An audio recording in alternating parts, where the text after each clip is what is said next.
This time I will be discussing to you the latest labor policies covering the periods from March 14, 2020 up to the present, August 2020. And this is the period of pandemic. These labor policies regulate the relationship between workers and employers. The labor policy, particularly the advisory number 11, dated March 14, 2020, which provides for the adoption of flexible work arrangement such as telecommuting, work from home, reduction of work days and even work hours, the rotation of workers, and even requiring the workers to go on a forced leave. Part of the policy is also the observance of a strict social and physical distancing, and the distance of the or between and among workers shall be at least 1 meter radius. When the worker will go to work, they have to present their company ID, their proof of residence like the barangay clearance certificate or their certificate of employment.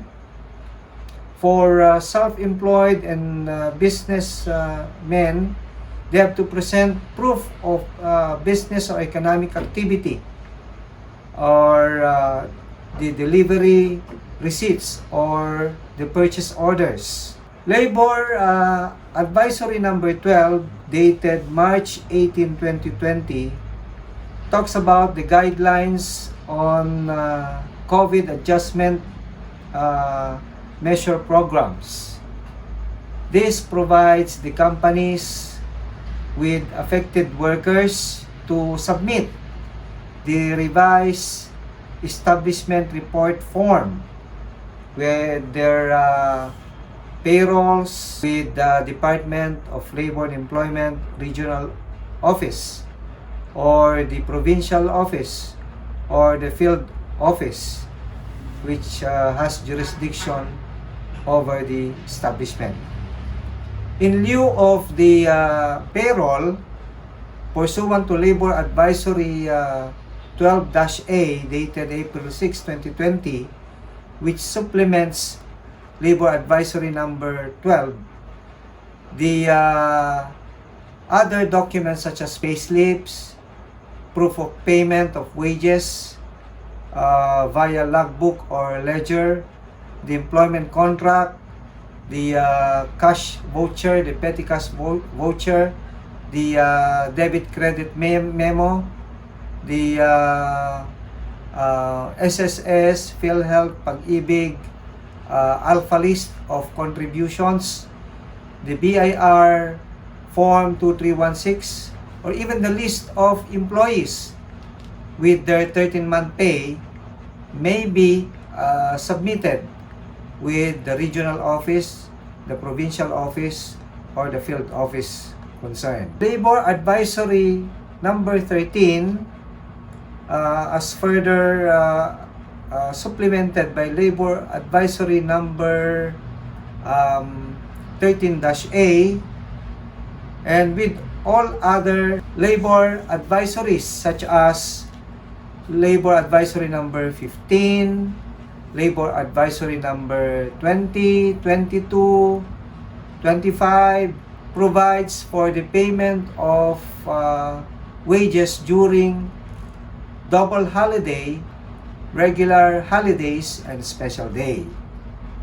In this labor advisory, when the worker is required to work during double holiday like April 9, which also falls on a Monday, Thursday, which is also a regular holiday, it becomes a double holiday. And if the worker works immediately prior to the declaration of ECQ, then he should be paid 300%. And if the worker worked during this period and it is his overtime, then besides from the 300%, an additional 30% will be added to his wage. And if the worker is required to work on hours which falls likewise on his rest day and overtime, then the worker should be paid an additional 30% more. So, in a nutshell, the workers will be paid around 360%. Or if you multiply it, it should be 300% times 130% times 130% further. And you will get the holiday pay due the workers. For regular holidays, such as but not limited to May 1, Idul Fitr, Idul Adha, Independence Day, and all other holidays, regular holidays, if the worker is required to work on that day, he or she should be paid 200%. And if it falls on overtime, an additional 30%. And it falls further on his rest day, an additional 30% more. So, getting a formula on this, you have to multiply 200% times 130% times 130% further, and you get the wage due the workers on this regular holiday. For special day, if the worker is required to work on a special day, such as but not limited to Black Saturday or even November 1, he or she should be paid 100%. And if it falls on overtime, an additional 30%. And also falling on his or her rest day, furthermore, an additional 30%. So, it should be multiplied in this way, 100% times 130% times 130%. Okay? Another labor advisory for this pandemic is Labor Advisory number 14, dated March 30, 2020. And this is all about the non-inclusion of the 1-month ECQ in the 6-month probationary period for the workers. So, the 1-month ECQ period will not be included in the computation of the 6-month probationary period. Or if it's set by the CBA or the company personnel policy for a shorter period of probation, like 5 months or 4 months, the ECQ period will not be included in the computation.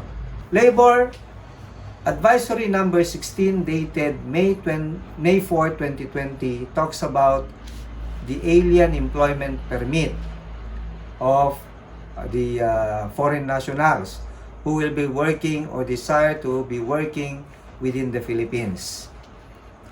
In case the renewal of the permit falls on ECQ or GCQ period, the application and renewal can be made even after the ECQ, but it must be within 45 working days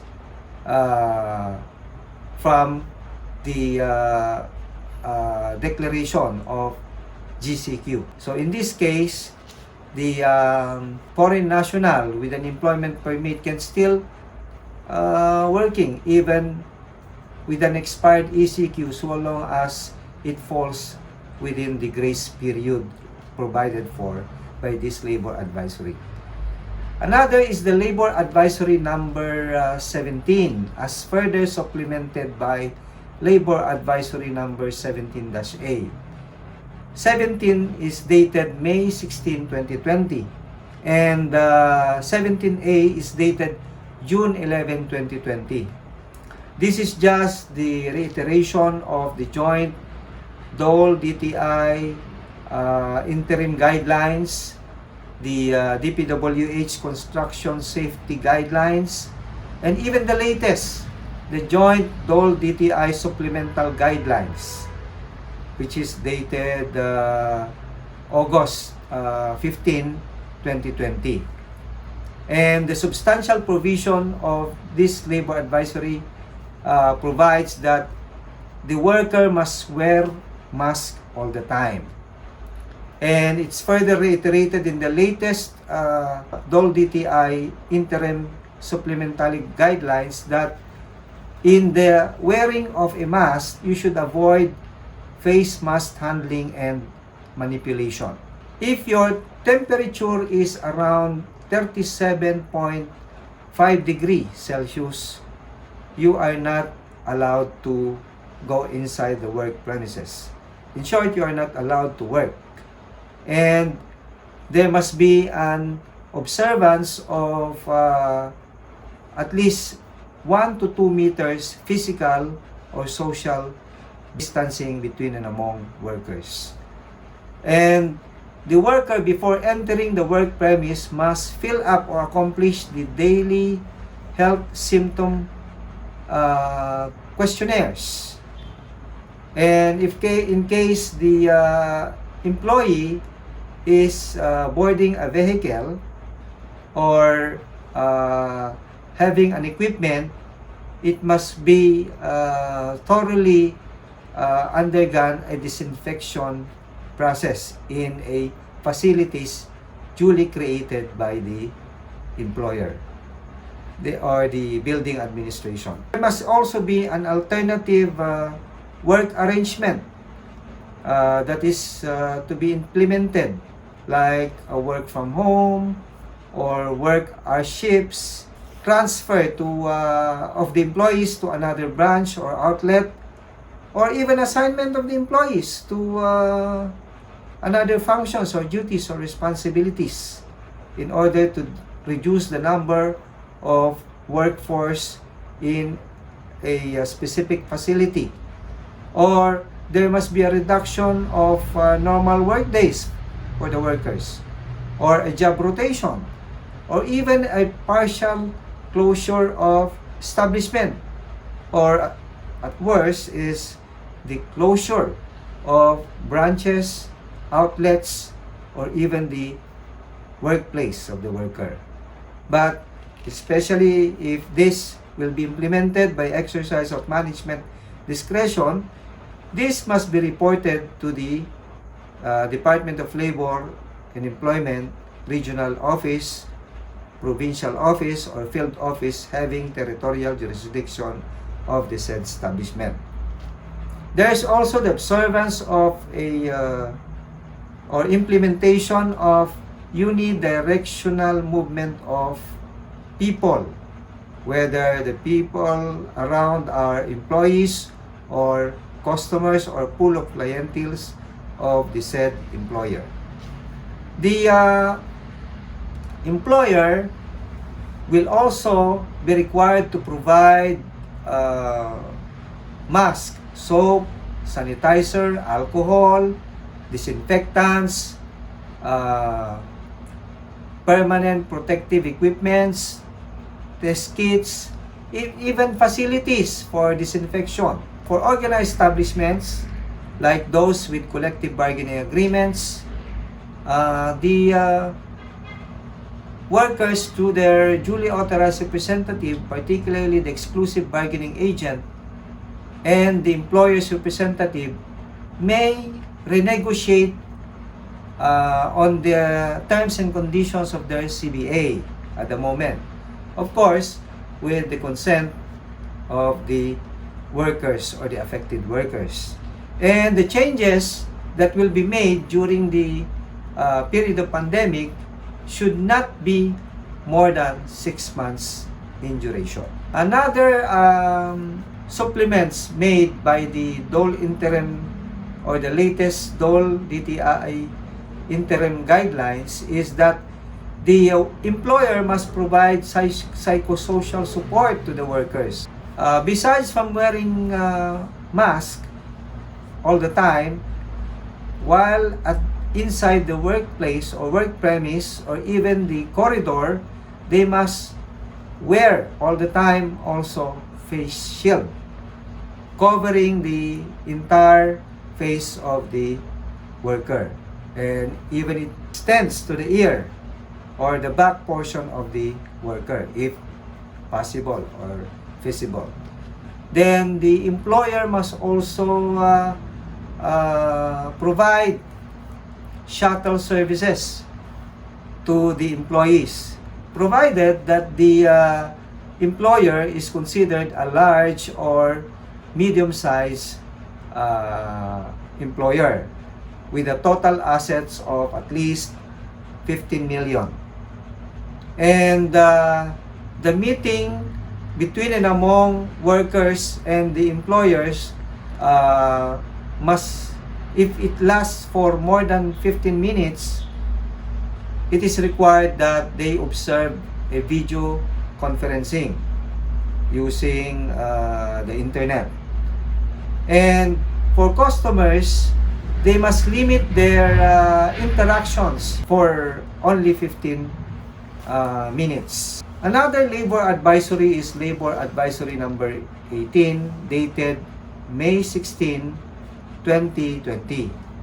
This provides for the employer to bear the cost of all the preventive and control measures, such as but not limited to the testing, to disinfection facilities, to hand sanitizers, alcohol, permanent protective equipments, signages, and even the proper orientation and training of these workers. Labor Advisory number 19, dated May 20, 2020, provides for the POGOs. POGOs stands for Philippine Offshore Gaming Operators. Well, these POGOs have their foreign nationals with AEPs. In order to operate and for them to employ these foreign nationals with AEPs, they must submit a copy of their recent PAGCOR authorization to operate in order to continue operating within the Philippines. Another labor advisory is Labor Advisory number 21, dated June 5, 2020. This is all about the benefits due to the private health workers who were contracted with COVID-19 virus while on duty, and in providing critical and urgent services for the containment of the disease. And if they were contracted and got sick, and their sick is very severe, and luckily they recovered, they will get 100,000 cash benefit.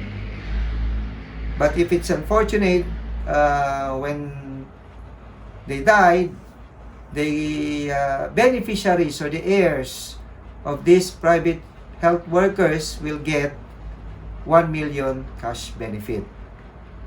The application for cash benefit must be filled by the private health worker concerned or the heirs of the beneficiaries in case of death, and filed with the Department of Labor and Employment Regional Office. And if the regional office disapproves it, then they may ask for reconsideration of the decision. And if still denied, they will or they can appeal with the Secretary of Labor and Employment. Any decision of the Secretary of Labor and Employment will be considered final and executory. Of course, the affected worker or the heirs may file an extrajudicial remedy with a higher court or collegial bodies. Labor Advisory Number 23, dated June 23, 2020, and further supplemented by Labor Advisory Number 24, dated July 8, 2020, talks about the employment or engagement or participation of child in an entertainment industry, or even information or broadcast, or even advertisements. Well, in the engagement of this child, particularly those child below 15 years old, the photo shoot or any video recording must be done strictly at home with the supervision of any adult family members of the child. And if the employer send a representative or production staff, they may be allowed to go to the child's residence only for purposes of photo shooting or audio-video recording, and for a limited period of time. And provided further that they must secure a Department of Labor and Employment permit for that purpose. For costumes, the props, and even materials used for this audio-video recording or photo shoot must be subjected to a thorough disinfection. For child aging 15 to 18 years of age, well, no permit may be secured. However, the employer must submit to the Department of Labor and Employment Regional Office a plan on compliance with the health protocols. Labor Advisory Number 26, dated August 3, 2020, provides for the payment of wages and other monetary benefits through transaction accounts. What is this transaction account all about? Well, transaction account is through bank deposit accounts. Instead of giving cash directly to the workers, you just provide them with the ATM, or through PesoNet, all other BSP regulated financial services providers. Again, thank you very much for watching, and I hope that you learned something with these labor advisories, and I will be discussing further with the department orders of the Department of Labor and Employment, together with the guidelines and interim guidelines on the next time that we meet. Again, thank you very much.